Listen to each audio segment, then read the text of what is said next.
I don't give a where I play, as long as I go number one in the draft.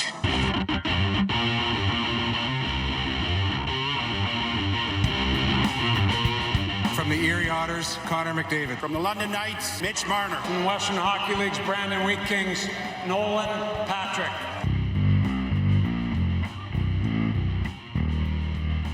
This is Tracking the Draft with Craig Button. He checks an enormous amount of boxes. Nobody in this draft did more with less. I absolutely love him. It's not his skills that anybody's concerned about. It's that playing attitude. And quite frankly, it's really poor. Speeding towards the future of the NHL. From the U.S. Development Program, Jacob Truba. From Färjestad of the Swedish Elite League, Jonas Brodin. From the Boston U Terriers, Brady Tkachuk.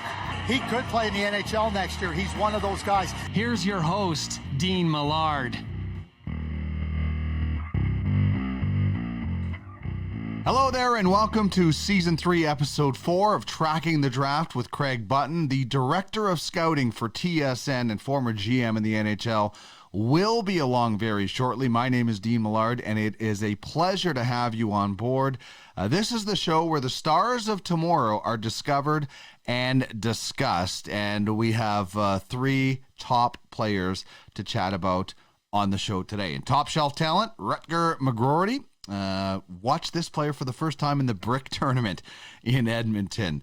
In Next Wave, he's ranked 18th on the Craig's list. In the Next Wave, Mats Lindgren, son of former NHLer Mats Lindgren, former Oiler, former Canuck, among other teams, and he's just outside the top 40, ranked number 51 on the Craig's list. And in our Time Machine segment, it's Ultimate Fantasy World Junior Time Machine. We're going to look ahead to what Yaroslav Askarov and the Russians will be like at the World Juniors, and for whichever Ultimate Fantasy World Junior franchise will draft Yaroslav Askarov. It's going to be so interesting to see what happens with goaltenders in that draft. 10 days away from that draft. By the way, Craig joins us on the UFWJ hotline. UFFsports.com is where you can find the information on Ultimate Franchise Fantasy Sports, the first fantasy sports platform on the blockchain where you can become a scout. You could track the same players that Craig Button does and get some side cash. In this format, you own the game, so get in the game. Check it out. UFFsports.com is where you can sign up as a scout. So very excited about that, and very excited to bring in the man, the myth, the legend, Mr. Craig Button.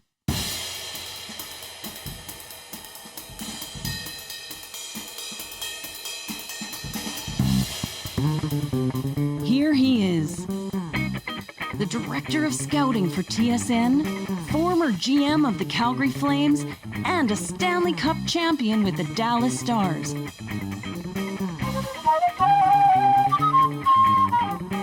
Plus, he's a sharp-dressed man with a heart of gold and a passion to match it. Craig Button.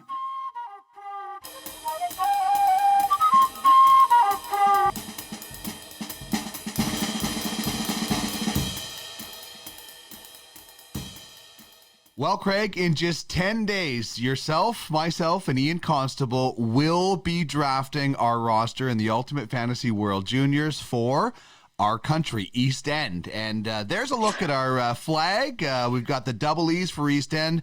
My father is a massive fan of Wolves, so I've tried to incorporate that. And just so you know, those colors are the jerseys we and my two brothers wore growing up playing for the East End Community Center. So there is a lot of personal stuff that goes into this. So when it comes to the logo, and really excited, Ian and I, the strategy session that we had last weekend.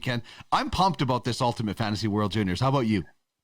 Oh, I'm totally pumped. I think it's going to be a lot of fun, and being on with Ian and yourself and talking about different ideas and everything. And that's what goes into the ultimate decision making. When you're at levels. Okay, what do you think about here? What would give us a benefit there? Where can we maximize there? And everybody's trying to do the exact same thing, and that's what makes it really fun. Now, I have a suggestion, and I'm going to table this to you right now. All right. And you can run it past Ian and everything, but I'm going to table this to you. I think your father should be our honorary captain. Oh, I like that idea, and I think my dad would be very flattered. So that'll be nice. I'm actually going to hopefully give him the flag on something for Christmas. So I will, I think Ian will be okay with that, and we'll make Jim Millard an honorary captain. So that's very nice of you, Craig. Thank you very much for doing that. It's a very nice gesture. Yeah, well, I think when you start talking about how you name the team, what it means to your roots, and doesn't matter. Our parents are so influential in our lives, and you talk about your father, and I know your mother was just as influential as well. And but I think when you talk about that, I can't think of a better honorary captain than your father. All right, to all the hockey parents that supported us all, that's a great tribute, and I'm very excited about the whole prospect, even more excited now. But let's talk a little bit about the 2022 draft. We'll get into some World Juniors later with Team Russia, but let's talk about the 2022 draft, and we're going to start with a guy that I saw play for the Toronto Bulldogs at the Brick Tournament. I've been lucky enough to do play-by-play at the Brick Tournament, and I remember the name and I remember the skill of Rutger McGroarty. I mean, this is a guy, I call them the YouTube nation, Craig, the YouTube generation, because not only are they working on how to be a better player at their practice, but then when they go to their own time on the outdoor rink, they're watching highlights, and I see those highlights in the Brick Tournament, and I see those same highlights when I look at clips of Rutger McGroarty. This guy has terrific hands. That's the first thing that stands out for me, and it did way back when he was playing in the Brick Tournament. Well, what's fascinating to me too is like the way that the name just flows off your tongue. Okay, I don't have the same type of silky smooth delivery, so I'm just gonna. But he's got such a wonderful first name. I'm just gonna refer to him as Rutger. Yes. I think that he has that. He's a terrific prospect.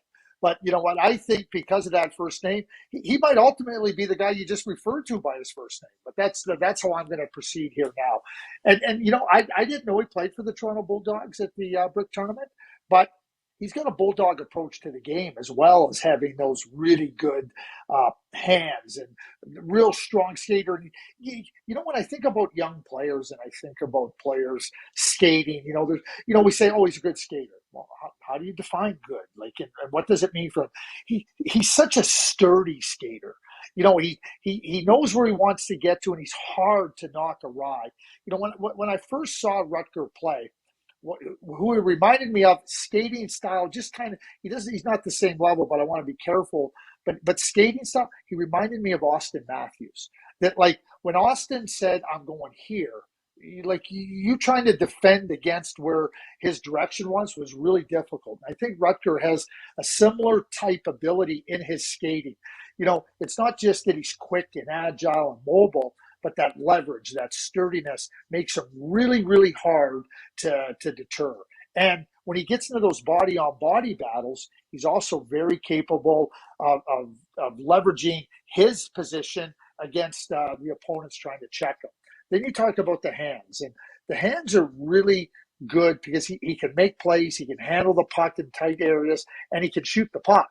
So now when he's making those moves and he can't get in on his hands or get the body in on his hands, he's able to be really dangerous. A lot of players, if they don't have that skating leverage, Dean, what ends up happening to us is that as they're trying to regain the leverage and the stability on their skates as they're being, knocked around a little bit, now, you try to stabilize there, and now you might miss an opportunity to make a play with your hands. That's not the case with Rutger. And that's what makes him not only intriguing, what makes him what I think is a really good prospect. And he as a younger player, he was dominant. The one area that I've really, really been impressed with him is the way he tackles, new situations. And a lot of players you're trying to work with, video and whatnot is always prevalent, and young players, play. You're pointing out what they can do. He can look at situations and come up with solutions very rapidly. And a lot of younger players, they rely on what's always given them success, and now they're faced with a different resistance. Other players are understanding. I better make sure I don't get caught here. he understands how to take advantage still and not just rely on what once worked. And what that speaks to is a two-shelf toolbox. And, you know, when I say two-shelf toolbox, you got your upper toolbox that you're using all the time. But when you need those fine tools, you just lift it up, and underneath are all those tools to do the most demanding jobs. And I think Rutger has that. Well, the thing I really loved about watching him, you know, present day, is that he loves to drive to the net too. Like, he can dangle around a guy, but he's going right at the net, or he's standing in front of the net. If he knows exactly where he needs to be. Like, a lot of highlights I saw him was, you know, he would make a what I call like a slick move and then power to the net, like drive. He gets the defenseman almost off balance, gets a little bit of a spot, and then drives to the net. So I was really impressed with that. And we talk about, you know, is this a development situation or a lack of skill situation when it comes to improvement on a player? With Rutger, do you just see things that will improve over time as he develops as a player, or do you see anything that could prevent him and possibly hold him back that he does need to specifically work on? I see, let me be clear here, I see zero inherent weaknesses. And me and you talk about this regularly, the difference between developmental weaknesses and inherent weaknesses. I don't see any inherent weaknesses. I think what he needs is time. He needs the benefit of time to just mature and develop. And when I talk about his ability to understand what he's confronted with and not just use the tools that have always given him success. Dean, you've seen players for years, and you watch them at 15, you watch them at 14, 16, you go, boy, can that guy ever play? And players get drafted high in the NHL draft, you go, boy, is that ever a good player? But now they move up the levels, and they don't adapt. They're not able to understand that, you know what, there's other really good players you're playing against now that are trying to prevent you from getting your skills into the game. I don't see that with Rutger. And as I said to you with I didn't know he played for the Bulldogs, but he's got a Bulldog approach, as you just pointed out. He knows where his direction is, and he knows what that direction needs to be for him to be, you know, dangerous and successful. And then he goes in that path. And he's a hard player to deter. You know, last April, May at the U18 tournament, the USA had a lot of young players. Rutger was one of them. Logan Cooley was Lane Hudson, Charlie Strommel. Like, a lot of young players were on that team. Here was the thing about them. Their young players were their best players. So, you know, you're moving up a level and playing against players a year older than you, and you're still able to play at a high level of productivity. And now you come back and you're a year older, season under your belt, you know, you understand it. Rutger's a really good prospect. You know what I would say right now? And as I'm trying to formulate, and there's more players that I'm gaining more knowledge on, which gives me more confidence in assessing them. Rutger's going to be a really interesting player with respect to, you know, where that level of development continues to go. Because ultimately, when you're scouting, you want to gain greater confidence in assessing the player's ability to advance. That's the projection part of it. I would suggest that Rutger's going to give people a lot of confidence with respect to projecting his ability to be a very good player in the National Hockey League. Currently ranked number 18 on the Craig's list. He'll go from a Bulldog to a Wolverine as he will go to Michigan, which I know with that shirt on you will be very happy about. That is Michigan. Are the Wolverines going to be able to stay under the salary cap of with all the talent that they have? I mean, it's crazy how many great players they have on that roster already, and they're getting another one next year. Well, it's not crazy. It's recruiting. Mel Pearson and Billy McCult and the group there do a fantastic job. And, you know, Michigan, like other schools, you know, sometimes you run into periods of time where you don't get the same level of players you once did. But it doesn't mean that the quest to do that. I mean, Michigan's an elite university with elite athletic department. And, you know, when you have people in place that understand what they're looking for and then how to recruit into there, you know, you're going to have really good teams. And, you know, it's for the Wolverines, you know, we know how good they are. I mean, they could have 6 players at the World Junior Tournament. 6 players at the World Junior Tournament. We know Owen Power and Kent Johnson are going to play for Canada. But Thomas Bordeleau is an outstanding young prospect with the San Jose Sharks. Luke Hughes, outstanding young prospect. Matty Beniers, returning to the World Junior, outstanding young prospect. And Maki Samuskevich, who was drafted by the Panthers in the first round, has a very good chance to be on the U.S. team. So, I think the hardest thing for the Wolverines heading into the World Junior Tournament is not going to be cheering for their players. It's going to be cheering for the country with their players. 2 for Canada, up to 4 for the USA. I'd love to be in that locker room when they return. If one of those 2 countries wins the gold, and hear the chirping that might go on between them. Yeah, I think there'll be some cars being washed of the opponents, possibly, and things like that. All right, so Rutger is also part of Prestige Worldwide Scouting on UFHL, and so is our next wave player, Mats Lindgren. So it's a double shot for Prestige today. And Mats is a defenseman with Kamloops of the WHL. 1 goal, 11 assists so far in 21 games, ranked 51 on the Craig's list. And, we've talked a lot about this. Rutger's father, Jim, played pro hockey. Matt's father played many years in the NHL. And then when his career was ending, that's when Matt's came along. So obviously a little bit different than his father. Well, Mats Lindgren Sr. was a centerman, a real hard, real competitive, what you would call a two-way player, obviously first-round draft pick. Mats is a defenseman, and Mats is really good. And let me just tell you this. Rutger's going up. Lindgren's going up. This is where I'm gaining confidence in the picture for me, because I'm seeing more games and I'm seeing more of the players. It's becoming clearer for me with respect to, my confidence in projecting. Mats plays lots of minutes, and he plays lots of important minutes. And he's not going to be one of those real big-time offensive producers, but you cannot be a good offensive team if you don't have defensemen that can break up the play defensively, move the puck out of your own zone, make the plays in transition to get the puck up to your forward group. That's what Mats does. He's highly competitive. He's very, very smart. He reads the play exceptionally well. He anticipates the play.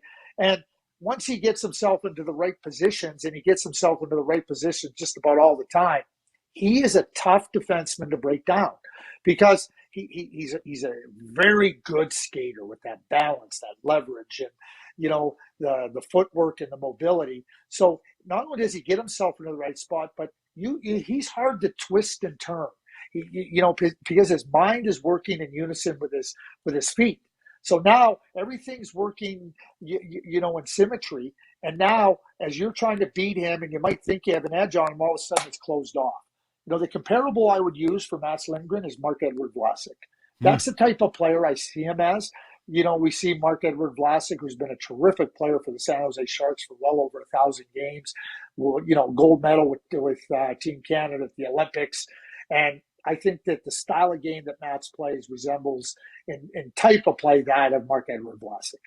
I think it's a really good point. You can be a defenseman that doesn't get gaudy point numbers, but you are still contributing to the offense. And I look at Mats Lindgren. I see a smart player. You mentioned it, being in the right spots, even in the offensive zone. He might get the third assist or whatever it might be if there was one, but he makes smart decisions. He's not just head down, firing it into the shin pads. He's looking up and saying, I don't have a shooting lane. I'm going to get rid of the puck, or I'm going to create a shooting lane. So even though the gaudy offensive numbers aren't there, you're right. He plays an important role in allowing other guys to produce those numbers. Well, and you use about head up, right? Not firing the puck. I use the term, eyes up all the time. And his eyes are up. Their eyes are aware. They're surveying. And the other area that I really look at with players is progression of thought. And, so when you're getting the puck, you have to already know before you're getting the puck what your next options are. I think of quarterbacks and the quarterbacks, when they're sitting in the pocket, they have to have their progression. Who's their first option on as a receiver? Who's their second option? And you hear it all the time. He went through his progression. Well, that's what Mats Lindgren does as a blue liner. He goes through his progression. he doesn't get the puck in the offensive zone and then all of a sudden go, okay, now what? Like, and he knows what his next move, what he wants his next move to, but he doesn't get locked in because he's got that awareness of more than one option. And sometimes that option is just say, hey, listen, there's nobody open. We're going to go below the goal line and we're going to regroup there. And, he makes it easy on his teammates to understand, hey, listen, if I'm open, I'm going to get the puck. I better be ready. If I'm not open, he's not going to put me in a spot where, now I'm going to be in an unnecessary battle. That's hockey sense. That's hockey IQ. Mats Lindgren has it. All right, so I would say average size, as a defender. How does he defend in his own end? No. Please, Dean. There's no such thing as a 17-year-old with average size. Well, no, listen, I'm telling you, I think 6 feet is fairly average for the NHL. I'm just saying it's a very common size. He's not the biggest guy. He's not the smallest guy. So I think average is a pretty good word. I'll take Norris Trophy winner Adam Fox. I'm not saying it's a bad thing, Craig. I'm not saying it's a bad thing. I'm just saying what it is. He's not the biggest guy. He's not the smallest guy. I'm keeping you honest. I'm keeping you honest. But how does he defend? I mentioned earlier how he defends. His feet and his head are in unison. There's symmetry to there. You know what? He's hard to break down. His mobility is exceptional. Okay, his quickness is exceptional. His leverage is exceptional. A player may think that they have an advantage on him. I don't care. If you can be 6'7", you can be 6'4". If you can't get leverage on opponents, you got no chance to defend. None. And a small defenseman, the defenseman that doesn't have height, if he has leverage, is going to be able to defend exceptionally well. Mats Lindgren defends well. His height has nothing to do with it. I always say this, Dean, and I'm just giving you a hard time. But for me, I like height is not something I can go and go, oh yeah, okay, I see. Okay, he's 6 foot. Okay, got it. But it's not about the height. It's about, okay, how does he skate? How does he think? How does he gain advantages? Does he get broken down in his positioning? Does he run into challenges because he doesn't have leverage? And I don't see that. I just went and saw two really what I would call big defensemen playing in the Quebec League. Maverick Lamoureux, who plays in Drummondville, and Noah Warren, who plays in Gatineau. And they skate well, and but they're going to need more time, not less, because they have things in their game that they got to work on that Mats Lindgren doesn't have to work on because he's got the leverage. He's got already that ability to keep positioning underneath the forward. When a forward can get underneath a defenseman with respect to leverage, you're in trouble. You're in big trouble as a defenseman. And it's one of the big things that Logan Stanley had to work on. And now you see Logan now, who's got that height, but now he's worked on that leverage, and now he continues to develop as a solid NHL defenseman. But this is part of where I talk about developmental weaknesses. I'm not suggesting that Lamoureux and Warren have inherent weaknesses, but their path is going to be longer because despite having the height, they got a lot of things they're going to have to work on in being able to make sure that essential elements to defending get developed. Because if they don't, their height doesn't matter. Yeah, there are certainly things that make it difficult. We've, Jamie Alexiak, Tyler Myers, bigger guys that have told me when we were doing the pipeline show that, especially during those growth spurts, it's very difficult to start adjusting when your body is changing so much. And so, yeah, there are things that tall guys can do. There are things like short guys like me that can do. We're all built differently, but it just depends on how effective they are. And you pointed out the effectiveness. Well, Craig joins us on the UFWJ hotline, the Ultimate Fantasy World Juniors. It's the first World Junior Dynasty League. 10 countries, just like in the World Juniors. All have been sold. Most of them are branded. We showed ours earlier. In the draft December 18th and 19th, Craig, myself, and Ian will be drafting hopefully a gold medal team. You can follow along at the UFWJ and check out www.uffsports.com for more information. This year, you can own the World Juniors with Ultimate Fantasy World Juniors. I'm so excited about that. And, one of the guys that's going to get consideration for a lot of teams is a guy we're going to chat about now as our Time Machine segment for Ultimate Fantasy World Juniors. And this is the guy for Russia, the starting goaltender, Yaroslav Askarov, playing for St. Petersburg in the KHL. He actually plays for Red Army he's property of Red Army in the UFHL. That's the franchise name. 1-1-2, decent numbers in 5 games. He's also played 5 games in the VHL. And this is a guy who there's the starting goaltender for any of the big 4 countries are going to get a lot of eyes on them, but a lot of eyes on Askarov because there are people that feel he hasn't performed as well in this tournament as he could have. Yeah, I don't know what I mean. I think that part of that, I'll take blame for that as well.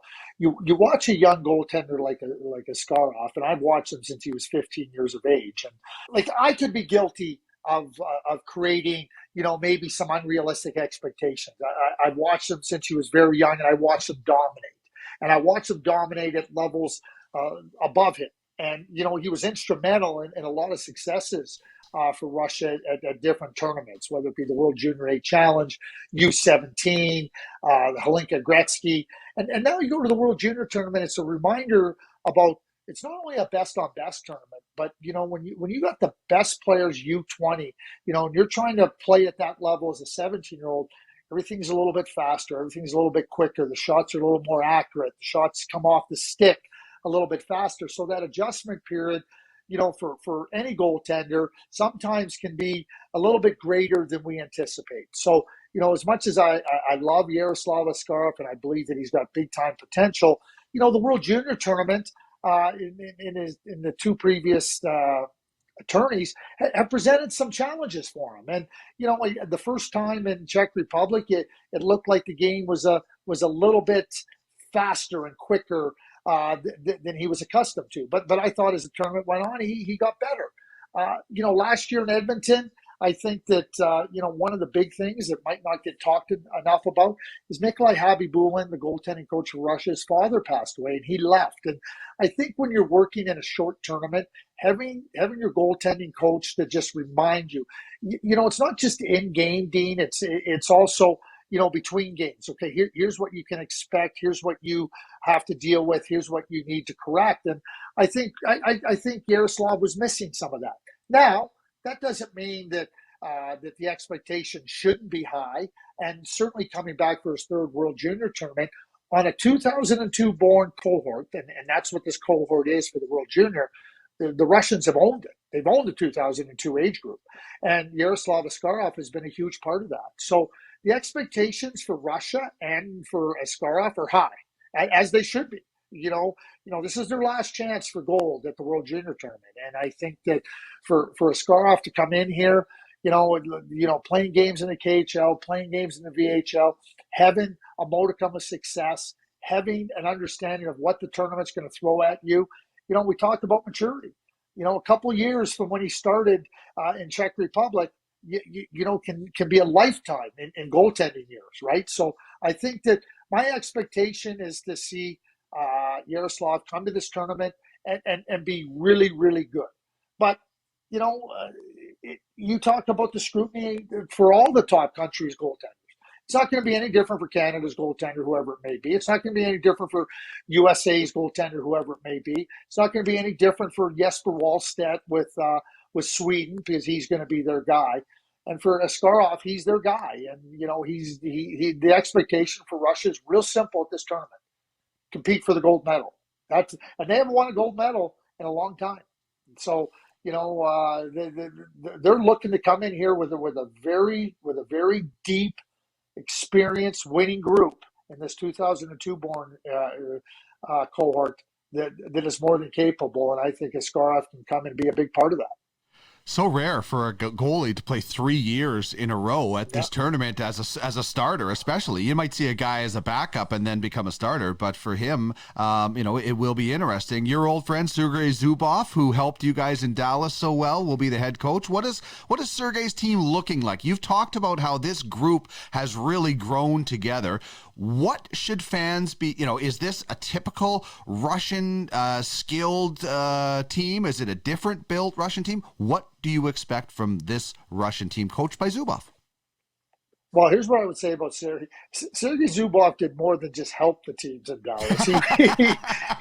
He was an instrumental player on championship teams, and not just in Dallas. You go back and when he was with the New York Rangers. Right. Trivia time.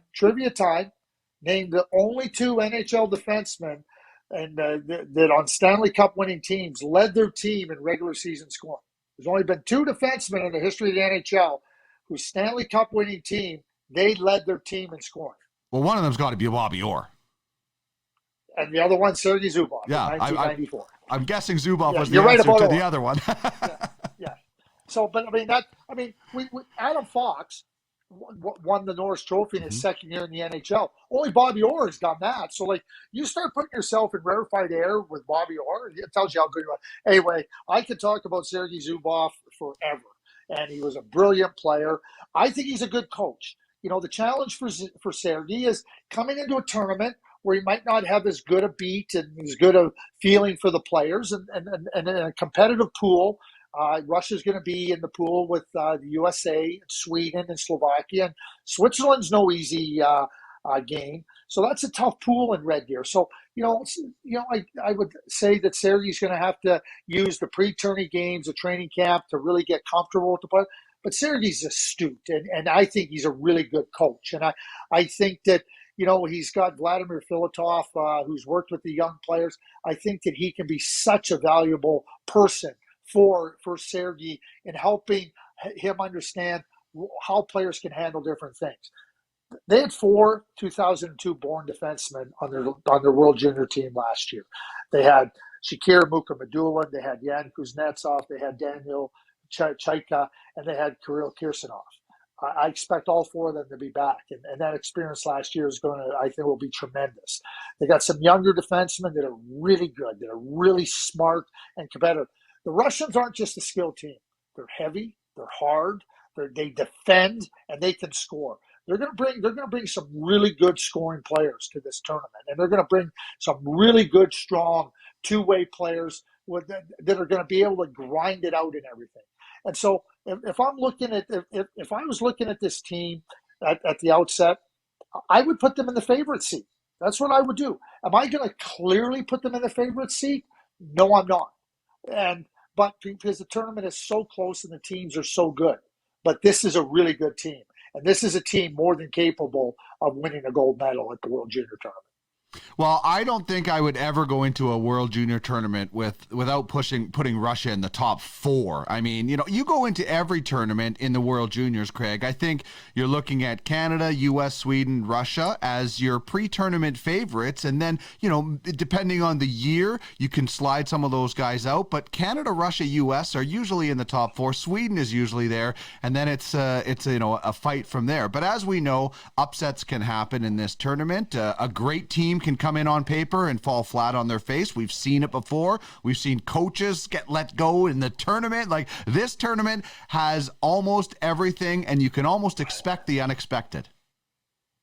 Well, and that's not just that's just not something that's played out over time. That is reality with players at the junior level. There's going to be these ups, and you hear coaches talk about it all the time, Dean, managing those ups, managing those downs, and trying to stay level. And Sergei Zubov, I mean, I'm telling you, when I talk about even keeled at an exceptionally high level, that was Sergei. And he's like that. He was like that as a player, a Hall of Fame player. He's like that as a coach. He's like that as a person. And I think that you start to get into the competitive areas of the game within the game. I think Sergei's demeanor can be really valuable for Russia. Yeah, but you look at it, and I think that pool in Red Deer, I think the key for the teams in that pool is to finish in the top 2. You don't want to be playing Finland or Canada in the quarterfinal matchup. You want to get Germany. I mean, Austria, I just see no chance of them moving on. But you want to get Germany or Czech Republic in the quarterfinal. And the Czechs are going to be a hard team. Don't get me wrong here. I don't want to dismiss the Czechs, because I think they're the 6th team after what I call the Big 5. but the Czechs are more than capable of upsetting and of beating anybody in this tournament. They're more than capable. Last year at the World Junior Tournament, they played a great game against Canada. And Devin Levi had to be really good before Canada sealed it late. But the Czechs are capable.